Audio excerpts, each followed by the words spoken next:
মহারাজ, গোপাল দাদা আপনার সাথে দেখা করতে চায়। হ্যাঁ, পাঠিয়ে দাও। কি হলো মহারাজ?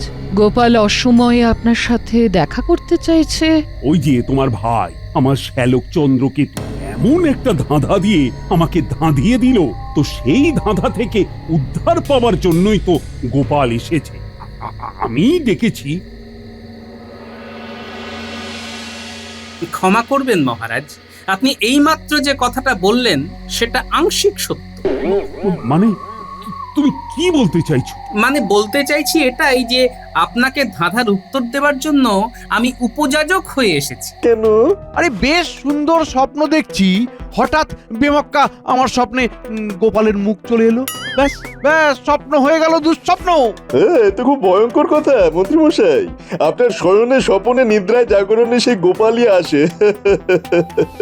কি হবে মন্ত্রী মশাই?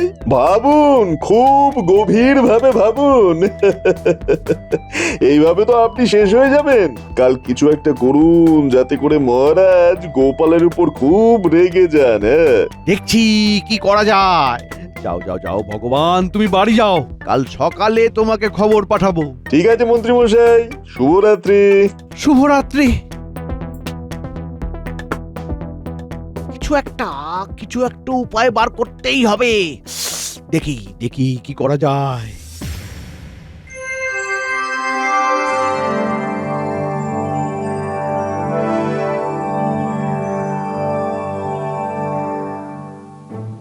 মহারাজ, আপনাকে খুব চিন্তিত মনে হচ্ছে। কিসের চিন্তা আপনার? আরে আমরা তো আছি, আপনি শুধু আমাদের বলুন।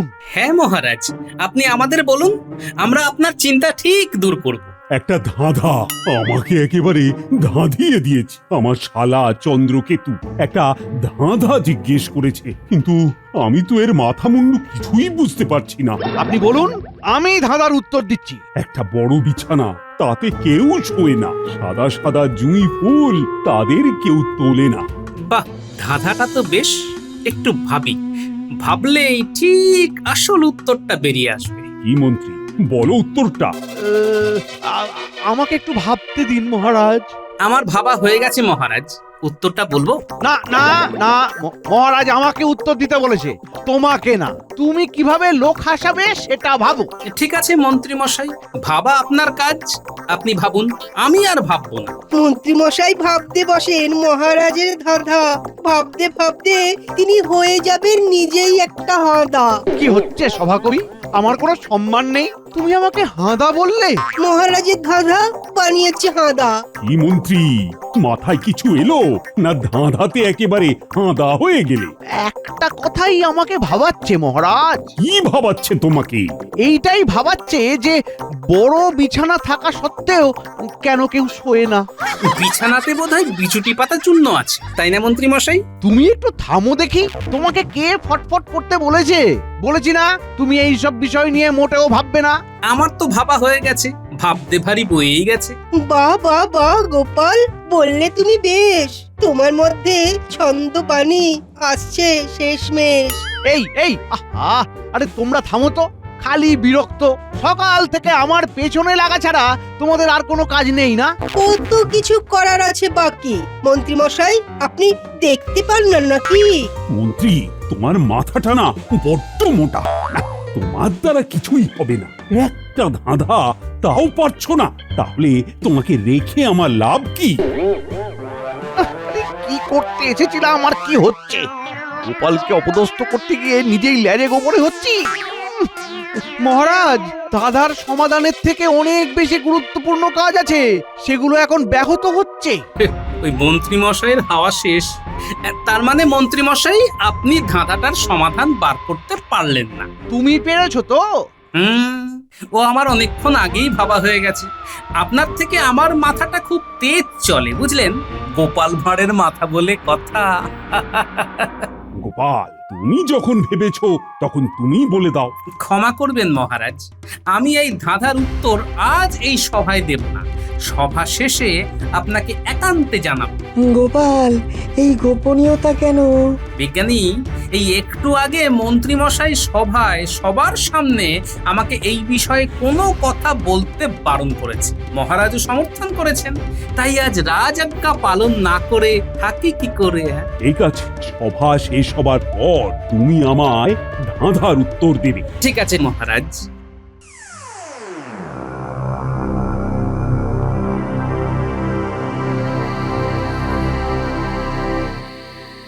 তার মানে আজ আপনি গোপালের বিরুদ্ধে কিছু বলতেই পারেননি, তাই তো? না গো ভগবান, এই মহারাজ পুরো ঘেঁটে দিলেন। একটা ধাঁধা! দাদা, সে আবার কি? মহারাজের আজ মন খারাপ, ওনার শ্যালক মহারাজকে একটা ধাঁধা জিজ্ঞাসা করেছে। বুঝেছি, মহারাজের বুদ্ধিতে উদ্ধার হচ্ছে না, তাই তো? তা কি দাদা? একটা বড় বিছানা, তাতে কেউ শোয় না। সাদা সাদা জুঁই ফুল, তাদের কেউ তোলে না। ওরে বাবা, এ তো একটা ভয়ঙ্কর দাদা। একটা বড় বিছানা, কিন্তু তাতে কেউ শোয় না। আরে বিছানা থাকলেই তো মানুষ শোবে। এইদিকে গোপাল বলছে সে নাকি ধাঁধার উত্তরটা জানে। আমাকে একটু সকাল পর্যন্ত সময় দিন, হ্যাঁ?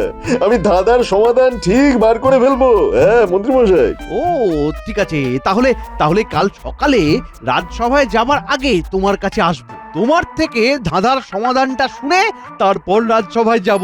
ঠিক আছে।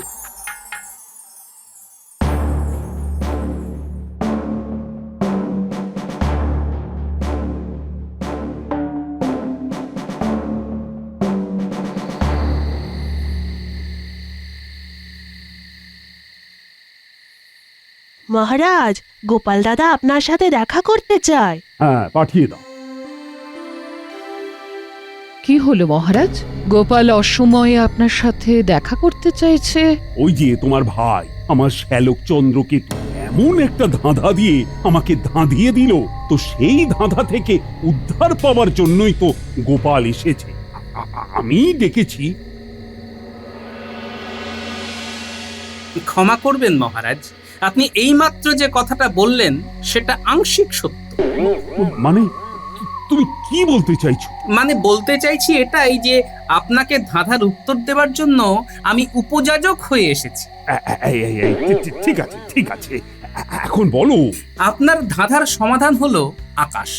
আকাশ? তো সেটা কি করে হলো আমাকে বোঝাও। আর শুধু বললেই তো হবে না, যুক্তি দিয়ে বোঝাতে হবে। একটা বড় বিছানা, তাতে কেউ শোয় না, সেই বড় বিছানাটা হলো আকাশ। এবার পরের পংক্তিটা দেখুন, সাদা সাদা জুঁই ফুল, মানে হলো আকাশের মধ্যে হাজার হাজার তারা। তারা হলো জুঁই ফুল। আকাশের মধ্যে তারাকে কেউ কি তোলে না তুলতে পারে? অসাধারণ বিশ্লেষণ! সাবাস গোপাল, সাবাস! হ্যাঁ, তুমি তো আমাকে ধাঁধিয়ে দিলে গোপাল। মহারাজ, আপনার শ্যালককে জিজ্ঞেস করে নেবেন উত্তরটা। কোনো প্রয়োজন নেই, এই ধাঁধাটার উত্তর আমি জানতাম। কাল চন্দ্রকেতু আসবে, তখন ওকে বলে দেব যে এই ধাঁধার সমাধান আমাদের গোপাল করেছে। না রানীমা, সবটাই মহারাজ করেছে, আমি তো মহারাজের সেবক মাত্র। ধন্য, ধন্য গোপাল, ধন্য তোমার রাজভক্তি। আমি তোমার সাথে খারাপ ব্যবহার করেছি আজ সকালে রাজসভায়। এ আর নতুন কি মহারাজ, ও আমার অভ্যেস হয়ে গেছে। তুমি দুঃখ পেয়েছো গোপাল? না রানীমা, আগে দুঃখ পেতাম, কিন্তু এখন আর দুঃখ আসে না। চলি মহারাজ, আসি রানীমা। গোপাল কিন্তু আপনার ব্যবহারে খুব দুঃখ পেয়েছে মহারাজ। মাঝে মাঝে মন্ত্রীর কথায় আমি গোপালের ওপর রেগে যাই। কি করি বলো তো রানী? এমন একটা কিছু করতে হবে যাতে গোপাল তার প্রাপ্য সম্মানটা সবার থেকে পায়। আমি ভাবছি মহারাজ, কি করা যায়, কি করা যায়। একটু ভাবি। ভাবো ভাবো রানী, আজ রাতেই কিছু একটা ভেবে বার করো, যাতে করে কাল রাজসভাতেই কিছু একটা করতে পারি। শুনুন মহারাজ, আমার মাথায় একটা দারুণ পরিকল্পনা এসেছে, শুনুন। বাহ বাহ বাহ বাহ বাহ বাহ, খুব সুন্দর, খুব সুন্দর।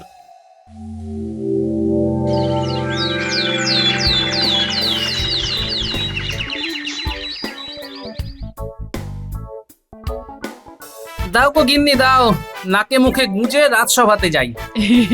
এই শুনছো, আজ না ডান চোখ মাঝে মাঝে লাফাচ্ছে। ও তাই? লাফাচ্ছে? তা ভালো, লাফাক। ও ওমা, তুমি জানতে চাইলে না তো ডান চোখ লাফালে কি হয়? কি হয়? একটা প্রবাদ আছে না, ডাইনে ওপর বামের তল, তবে জানবি লাভের ফল। আজ কিছু একটা লাভ হচ্ছে গো। রাজবাড়িতে কোনো সুখবর তোমার জন্য অপেক্ষা করছে। হ্যাঁ, সুখবর? আবার কি সুখবর? আমার তো একটাই চাওয়া, সেটা হলো খাওয়া, আর পাওয়া সেটাও খাওয়া। চাওয়া আর পাওয়া সবটাই খাওয়া। শুধু খাই খাই, বয়স হচ্ছে সেটা মনে রেখো। হ্যাঁ, সব মনে থাকবে, শুধু এখন আমাকে খেতে দাও, বুঝলে? নাকে মুখে গুঁজে রাত সভাতে যাই। ঠিক আছে, একটু বসো, আমি খাবার বাড়ছি। হ্যাঁ,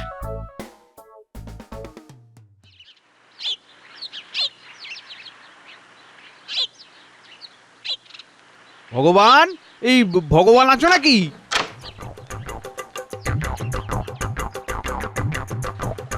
আসুন আসুন মন্ত্রীমশাই, আসুন আসুন। হ্যাঁ, এই ধাঁধার সমাধান হয়েছে।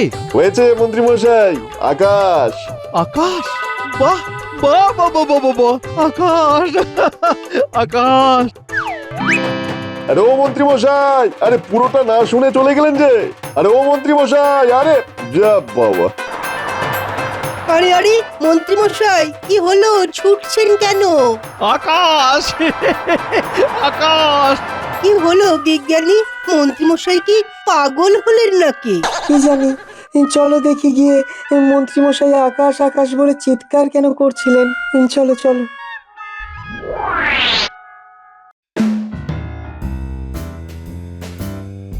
আকাশ আকাশ আকাশ! খেলে যা, তখন থেকে আকাশ আকাশ বলে দুলছে। সেটা আমরাও দেখেছি। ও মন্ত্রীমশাই, কি হলো? মহারাজ, এখনো আপনার ধাঁধার উত্তরটাকে ধরে রেখেছি, এই দুলে দুলে। কি উত্তর? আকাশ আকাশ! সাবাস সাবাস। তা এটা কি তুমি ভেবেছো? আমি ছাড়া আর কে ভাববে মহারাজ? সারা রাত তো জেগে আছি আর ভাবছি, ভাবছি আর জেগে আছি। ভোর রাতে মাথায় চিরিক করে কে যেন বাতি জ্বেলে দিল। বাতি না হাতি, মন্ত্রীমশাই বানাতেও পারেন। ও মন্ত্রীমশাই, তা ভোর রাতে আপনার মাথায় বাতিটা জ্বালালো কে? আমার চিন্তা, আমার ভাবনা, আমার মেধা। মেধা? ওটা তো আধা। কি বললে? আবার বলো, জোরে বলো। আরে আরে বিড়বিড় করে বলছো কেন? জোরে বলো। সত্যি কথা বলবো, সহ্য হবে? বলতেই হবে সত্যি কথা, যতই হোক হৃদয়ে ব্যথা। হ্যাঁ হ্যাঁ, সহ্য হবে, তুমি বলো। মন্ত্রীমশাই, এক্ষুনি বললেন না আপনার মেধা ওটা আধা। ঠিক বলেছো গোপাল। আমার মেধা আধা? মহারাজ গোপালকে এতটা তোল্লাই দিচ্ছেন? ঠিক আছে ঠিক আছে, আমিও ছাড়বো না। পণ্ডিত, গো শব্দের অর্থ কি? পণ্ডিতকে কষ্ট দেবার কি দরকার? আমি তো বলে দিচ্ছি, গো শব্দের অর্থ গরু। তারপর আর কি বলবেন বলুন? এটাই বলবেন তো, আমি গরুর পালক। গরুর পালক শব্দের অর্থ গোপাল। দেখলেন আমি কিভাবে আপনার মনের কথা ঠিক বুঝে ফেললাম। ও, আর জ্বালানি। গো শব্দের অর্থ হলো গরু, সেটা জানে গোপাল দাদা। গোপালের জাঁতা কলে মন্ত্রীমশাই হলেন হাঁদা। মুখ সামলে সভাকবি, তুমি জানো আমি কে? থামো, খালি বাচ্চাদের মতো ঝগড়া করে। মন্ত্রী, এবার বলো, মানে আমাকে বুঝিয়ে বলো, কেন আকাশ? আমি তো ধাঁধাতে কোথাও আকাশ বুঝতে পারছি না। তা তুমি কি করে আকাশ বুঝলে? এই মাটি করেছে, মানে মানে আকাশ। আকাশ তো বোঝাই যাচ্ছে। কি করে বোঝা যাচ্ছে বলুন তো? বুঝে যাচ্ছে মানে মানে আমি বুঝে যাচ্ছি, আর আমি বুঝে যাচ্ছি মানেই তোমরাও বুঝে যাবে। না না না, আমি তো বুঝতে পারছি না তুমি কি এত আকাশ কুসুম চিন্তা করছো। মন্ত্রীমশাই দেখুন, এখানেও আকাশ এবং কুসুম দুটোই আছে। কুসুম মানে জানেন? গোপাল, তুমি এবার একটু থামো। আমি না হয় থামলাম, কিন্তু মহারাজ তো আর থামবেন না। উনি তো জানবেন কি করে ধাঁধার উত্তর হয় আকাশ। আচ্ছা, ব্যাককেলে বটে তো ভগবানটা। বললো আকাশ, কিন্তু কি করে আকাশ সেটাই তো বললো না। দেখি কিছু একটা ভুজুং ভাজুং দিয়ে কাল পর্যন্ত নিয়ে যাই। মহারাজ মহারাজ, আমি আসলে ভেবেছি ওটা আকাশ, কিন্তু কেন ভেবেছি সেটা ঠিক মনে পড়ছে না। কাল এইটা একদম সমাধান করব। হ্যাঁ, ঠিক আছে, খুব ভালো। তবে কাল তোমার আর গোপালের মধ্যে বুদ্ধির পরীক্ষা হবে, আর সেই পরীক্ষায় যে উত্তীর্ণ হবে তার বেতন আমি বাড়িয়ে দেব, এবং আমার রাজসভায় তার সম্মানও বাড়বে। বাহ, খুব ভালো প্রস্তাব। এতে করে একটা সুন্দর প্রতিযোগিতা হবে। হ্যাঁ, আমি রাজি মহারাজ। কাল পরীক্ষাটা নেবে রানীমা। রানীমার প্রশ্নের উত্তর দিতে হবে। এই, কি কি বিষয়ের ওপরে প্রশ্ন আসতে পারে? সাধারণ জ্ঞানের ওপর, এর বেশি কিছু বলবো না। ব্যাস ব্যাস ব্যাস ব্যাস সাধারণের ওপর আমার অসাধারণ জ্ঞান আছে। তাহলে তাহলে কাল রাজসভায়